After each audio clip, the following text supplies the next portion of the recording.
Well, hello, and thank you so much for joining me. I hope that you're having a great day. It's so great to be here with each of you. Let's talk about the market because certainly a lot of things happening today. In fact, the Dow closed down 353 points, and Nasdaq joined down 244 points. Definitely some very, very significant changes in the financial markets. As you turn and look at your 401k and your own investments, I sense that you will see definitely some impact today. These are not small numbers. In fact, Intel dragged the Nasdaq down. Intel was down in one day, 7%. A lot of changes, a lot of the tech names that we have been used to that have done well in the past few weeks certainly turned negative today. In addition, today is Thursday, and that means unemployment numbers. Today, we saw yet again, unfortunately, not very good numbers. In fact, 1.4 million Americans reported unemployment last week, which was unfortunately worse than we expected, worse than we hoped for. Additionally, lots of information coming out on the stimulus package. What is this going to look like by the end of the month for Americans? We've heard again that stimulus package, that extra federal relief of that $600, that is probably going to be going away. That number will decrease. There's talks right now of just $100 per week, giving you only an extra $400 per month, but so many other things. We do know, though, that this next package that's going to be signed will be one of multiple packages, in fact, because we've already been told that this next package will not include the doing away of payroll taxes. That could come from a future package. So it's sort of being piecemeal this time. And I think the reason they need to do this is they need to give us some direction on what unemployment numbers and relief will look like by the end of the month, but they also need more time to flesh out other decisions as well. So certainly the pandemic, COVID-19, has made a big impact here in America, historic pandemic, and certainly changes and really the new norm. And so today, I'm very excited to introduce and welcome back my dear friend, Stacey Kelly. Many of you have seen her before. She and I have spent some time. She's someone I know very, very well and someone I really admire. Stacey, thank you so much and welcome to the show. Yeah, thank you for having me. I love this. Thank you, Winnie. Thank you so much. And of course, we got to welcome Stacey Nahar Chandler is joining us as well. Stacey, thank you so much for joining us. Thank you, Winnie. This is a wonderful opportunity. Thank you. Thank you. Well, let's start from the top. If we could get both of you to first share with us where you're joining us from and just a really quick bio and understanding of what you're doing and what you're excited about right now. Yeah, Stacey, want to start? Yes, of course. So my name is Stacey Kelly. I'm from Los Angeles, and I work in television and digital. I do a lot of branded content as an executive producer and director. And I'm always thinking of new stories and ways to use content, especially now with the pandemic, for brands to be relevant and to still stay connected with their audiences. So luckily, I've been kind of busy with that, which is really a good thing. It's a very good blessing I'm grateful for.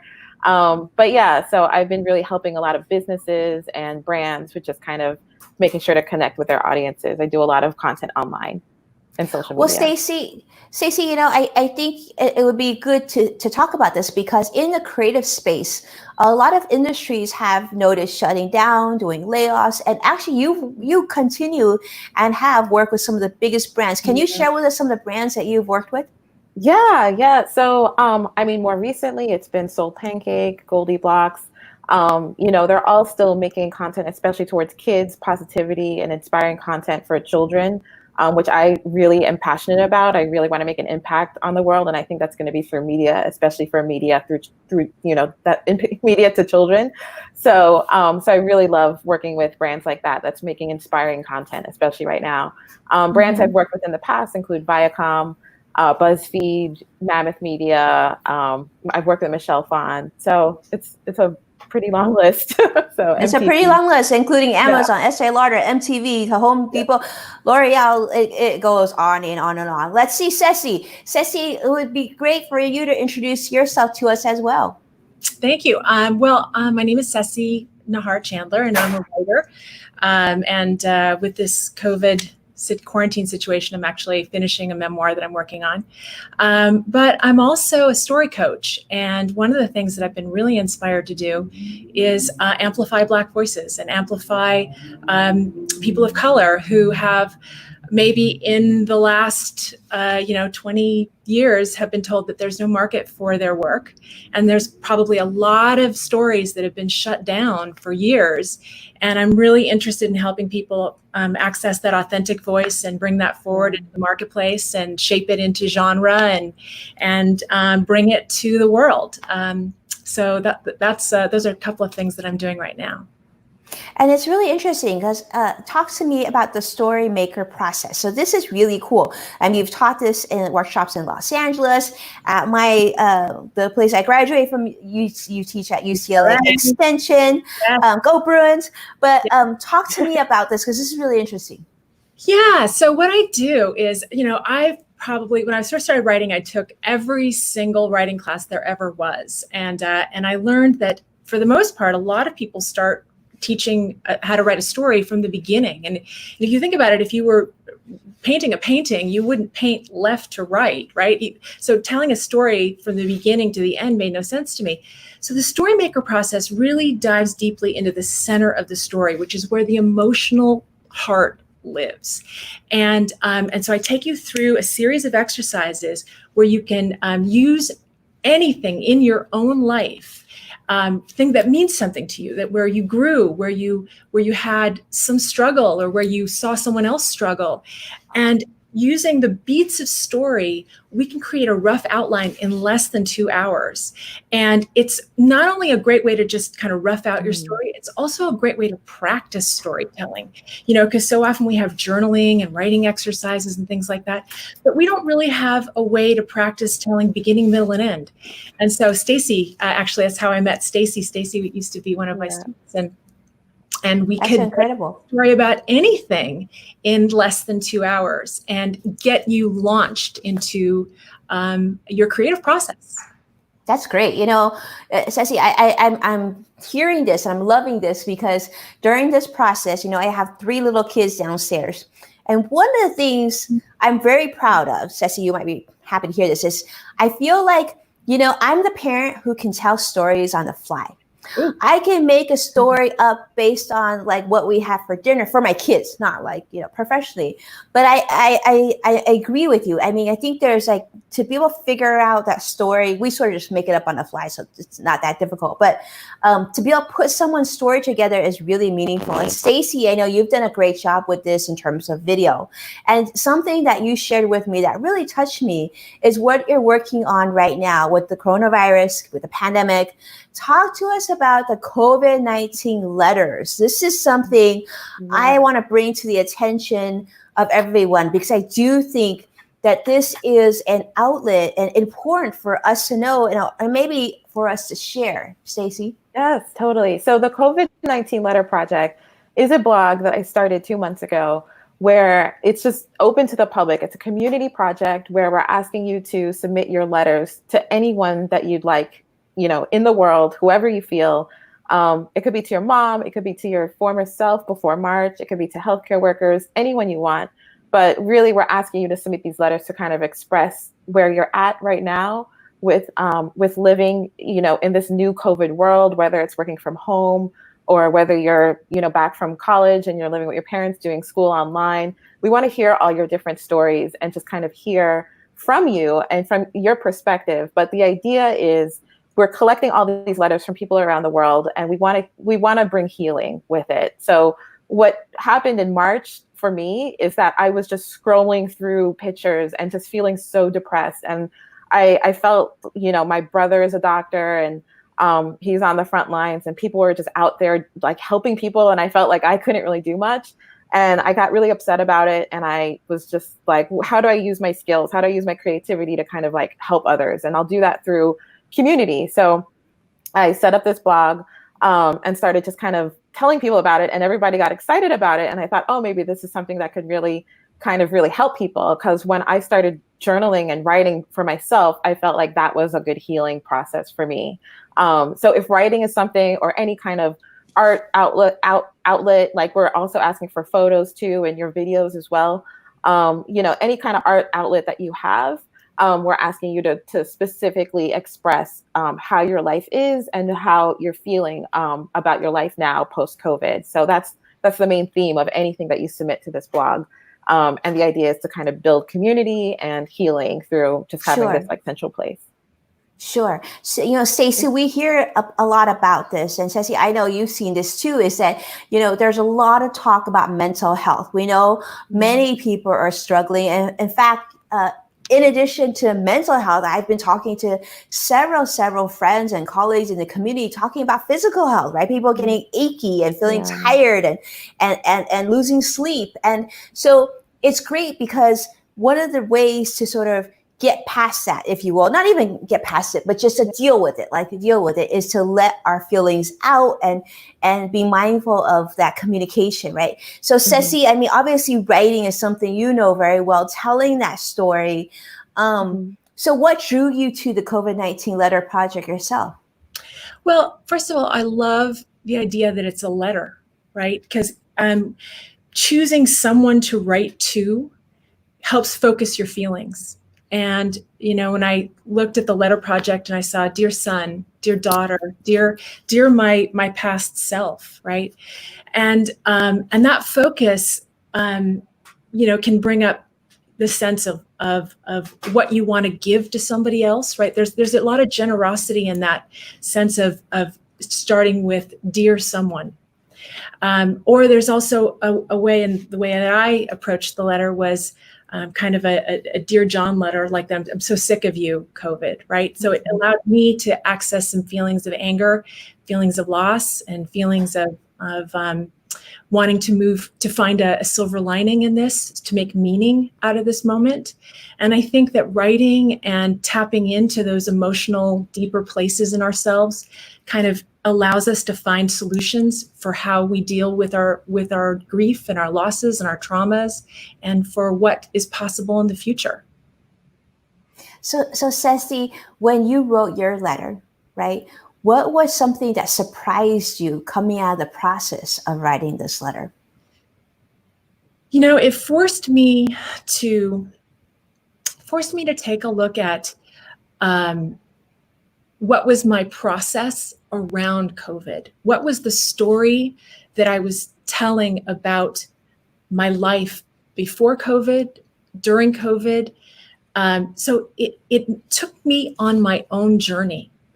And I was surprised to find at the end of my letter to realize that there was an incredible silver lining for me, which was to realize my own, that there was enough quiet in our lives that we saw what the skies looked like without cars. We saw what the air was so clean. We saw our streets in a different way, and we saw our families in a different way.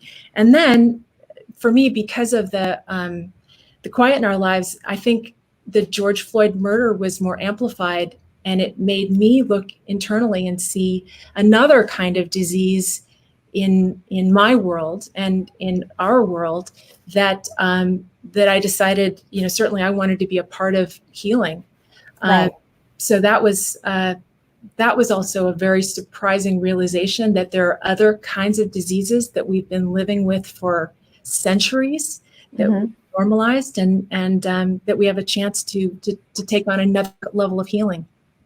So Stacey, that's a really powerful term. You're saying realize, sort of the amplification and bringing to awareness that a lot of these things that we're talking about became normal. Yeah. Stacey, we talked about this actually a few weeks ago. I remember reaching out to you and saying, how are you doing? And I remember you telling me, like, I'm doing better now, but I wasn't doing so well before. And I think that is conversation that we had of really going through things that were always sort of there, but maybe have been amplified.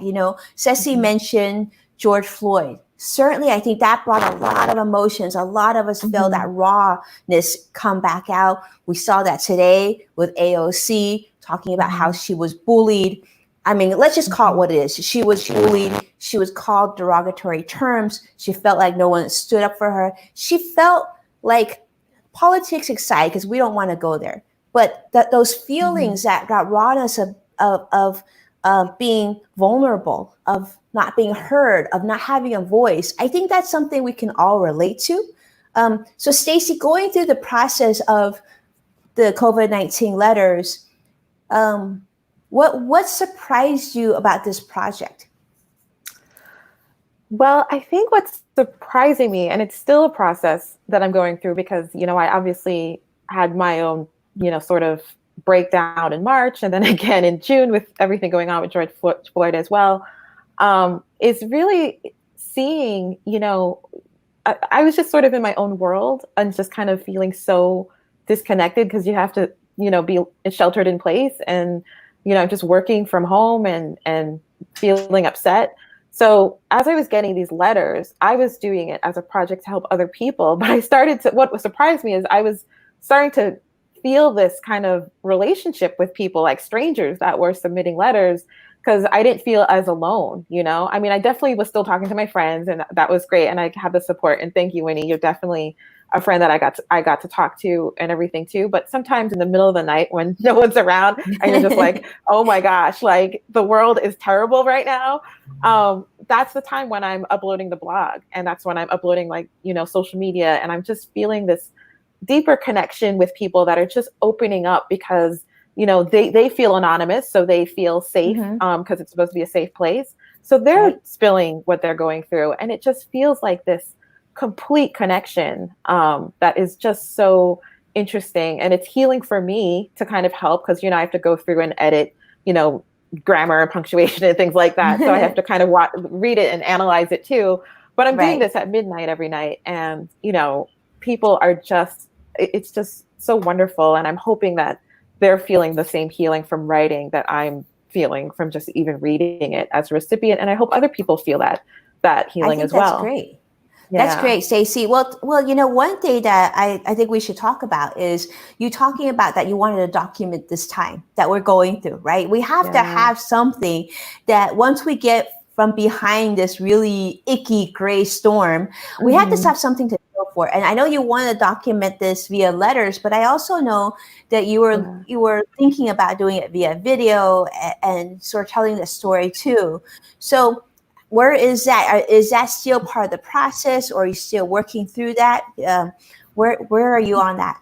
Yes. Yeah. So we, I want to definitely open it up now for people. If they want to submit their own photos, please, I'm begging for photos from people of their own families and everyone. If you could submit it through the form, or links to your own videos as well. If you want to, even read the letters yourself and just kind of have it as a short video, you're welcome to submit that. So yes, as many different types of media as possible. I think the strongest, for sure, is the letter writing. I feel like that's the strongest kind of healing process because you're just so not distracted. But if you want to submit or make photos or anything, we're so open to that. We want to make sure all media is welcome as long as it's helping you. So, but the idea is to, yes, document it. This blog is the document. So this is the documentary and the archive essentially that will be running, essentially forever. Like it's not going to end because our life has completely changed from this point on, from March to forever. So definitely would just want to hear from as many people as possible. Yes.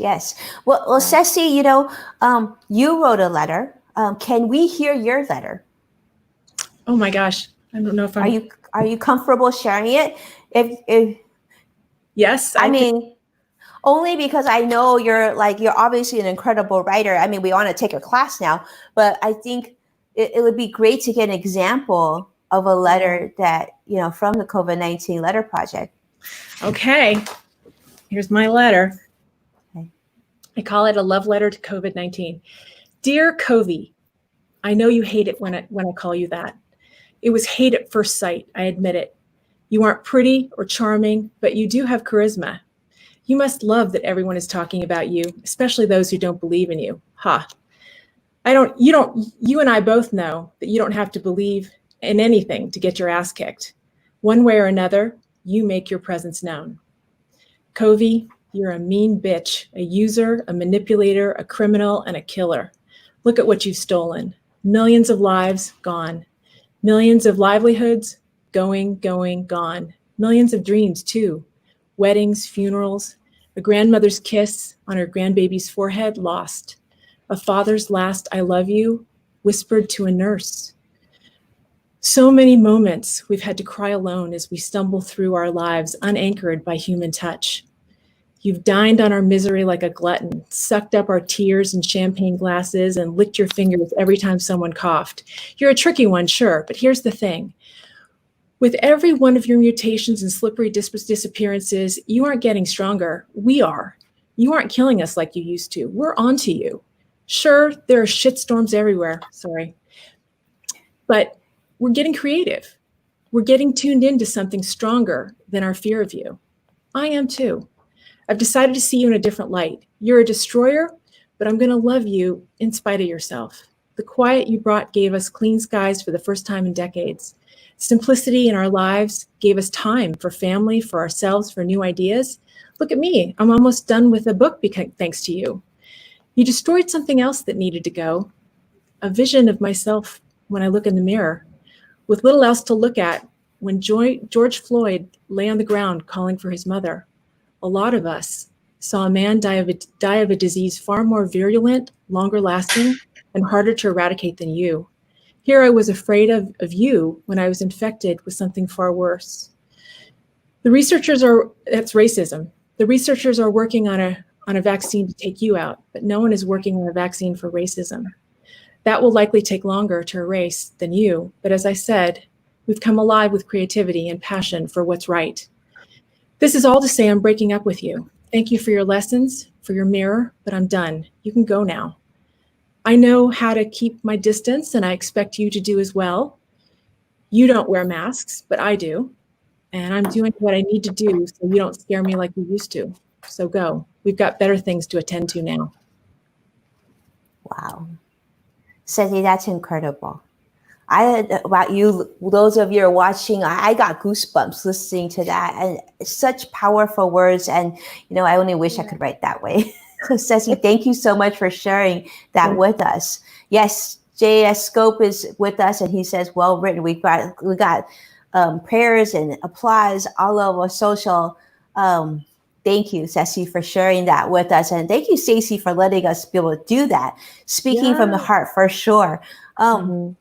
Wow, it was incredible. And you're absolutely right. I think there have been so many silver linings going through this process, and that quietness, I think we can all relate to and going through. And you're right. It's almost like going and being in a bad relationship and trying to figure out and dig ourselves out from where that needs to be. Racism, Stacey, you talked about. This is a big part of what I think hurts so many of us right now. I was just talking to a good friend yesterday, and I said, in some ways we're angry because we enable this, right? Mm-hmm. We didn't say enough. We let it be okay. Yeah. And regardless of our backgrounds, our gender, our nationality, many of us have allowed this to go on for so long. What is the answer, Stacey? What are your thoughts? Well, like you, I really had to take a look at how I had normalized certain experiences and certain news headlines, and how I didn't question, if Black Lives Matter was born 6 years ago, and I didn't even really notice what they were saying. And I think that this quiet and this ongoing inquiry into ourselves, into our systems, and also to take a moment to say, I'm gonna ask my Black friend who is starting a business, how can I help? How can I amplify your voice? How can I support my friend Stacey? How can I, knowing that there's a history, 400 years of difficulty that led us to this moment. And so let's give everyone a big shove who needs it forward. Mm-hmm. And also, I personally have been following a lot of really great, amazing young women, Black women, on Instagram and on other media channels, just to learn more, to be more aware of my own participation, and to unravel all of the knots that kept me so complicit in this system. Mhm. I mean, I just take it on. I like, this is the work. This is what we need to do, Stacey. This is what we need to do, Stacey. We talked about this. I know not that long ago, and really, it seems like maybe the social distancing, sheltering in place, that sort of quietness, as Stacey talked about, sort of gave us time to deal with this, right? I mean, what happened to George has happened to too many ahead of George, right? And so, it's terrible what happened to George, but in some ways it gave us something to really focus on. And we had to focus on that. And Stacey, I know you had to go through a lot of these emotions too. And part of the healing process was sort of working on your COVID-19 letter project, right? Yeah. And so how do you feel now, Stacey, now that you sort of, taken the time to let people's voice be your own? I mean, those of you who don't know Stacey, I gotta tell you, Stacey Kelly is one of the most generous, kindest, sweetest human beings you will ever meet. And in fact, she is like a bright light. She is like my happy person. I really love her in so many ways. She's just so kind and thoughtful. And so to hear her hurt, to hear her not feel like herself, not have that voice, was hard to hear. But Stacey, I think you've come back, right? You're in a better place. Yes. The work is daily. It's daily, but the project is certainly very supportive and helpful. I'm happy to have something where I can give back to the community at large. It's open to everyone. And again, as people are healing or feeling something, it's definitely more focused on COVID, but obviously the social justice around has surfaced in a much stronger light because of COVID. So obviously all those stories too, completely welcome. And it's helped me in reading those letters and reading, especially Ceci, and just reading how other people are just affected by it. For me, for years, I've been feeling this sort of like weight, with every shooting that happens and it goes in the news. And to be honest, as a Black woman working in corporate America and just everything, I just would go to work and just still show up to work and do a great job and just sort of suppress it. So when everything happened in June and everybody was feeling it, it was just this huge weight of like, okay, it's happened again. It's awful. But now everyone is feeling what I have been feeling. And obviously what those mothers and those families have been feeling, or the pain of knowing another murder has happened, another senseless murder has happened. So, right. It all ties in. I'm still, healing as much as I can too. It's still a painful process to go through and to live with, but I have supportive friends. I have a really great supportive network of people that I can call and I love and appreciate. And I'm grateful for every single one of them, especially, you right here. So, it's, I'm definitely better than the last time you saw me for sure, but there's a lot more work to be done. And I'm just working behind the scenes, always supporting the charities that I think are going to kind of help with that justice, but also working on this blog as much as I can. I feel like that's my contribution back to society. Is. I do. I think that's really powerful. I was just thinking about what happened. The news hit today. We see continued talk. There's a lot of words that are coming out in different outlets from different people. Some words are really positive and beautiful, and then there's some words that are really harmful and really cut to people, right? They hurt people. And I think words really matter. I know, Ceci, you probably totally agree with this, but I remember my manager, when I was working at Smith Barney, I remember him telling me this. He says, Winnie, there are certain truths in life. There are always truths. For example, my hair is black. That's a truth, right? I'm a female. That's a truth. You can't argue with the truth. And the truth of the matter is some of the things that are being done today are not right. They're not fair. Being cruel to somebody because of their skin color is not right. That's a truth, right? Being cruel to someone because of their gender or their gender choice is not fair. And that's the truth. So it's interesting that we've gone through this process and we continue to have to argue for truths, right? Yeah. The whole idea of wearing a mask, Ceci said a great point. I wear a mask. You don't, but that's your problem. I know now how to protect myself. I have a mask. But it's interesting because even now on social media, like today was a great example with AOC. She's, we're not into politics, but here was a younger female that got attacked in Washington, and it shouldn't have been that way, right? And it kind of brought to light. I mean, when I saw her video, I didn't know anything really about her political stance or what she did, but I wanted to hug her because I felt like I could relate to that, right? We can all, as women, can relate to being bullied, for attacked verbally, some even physically, and it's not okay. And we should be able to have a voice. And what I love about the COVID-19 Letter Project is it gives people that voice. So like you said, like wherever you are, if you want to contribute, we would love to see you contribute a letter to Stacey's blog and give your story. Be a Ceci. I mean, of course, we won't build. I personally will try to do the Ceci. I will say for a fact I need your class. I don't have the writing chops that you do, but I'm gonna try. And maybe I'll be contributing a video instead. I think Stacey, I might do video, right? Yes. I have to say, all you need to write is heart. And you have heart. And when you tap into that heart and you let your words flow, you connect. So I am going to correct you on that. Yes, you can. You have that.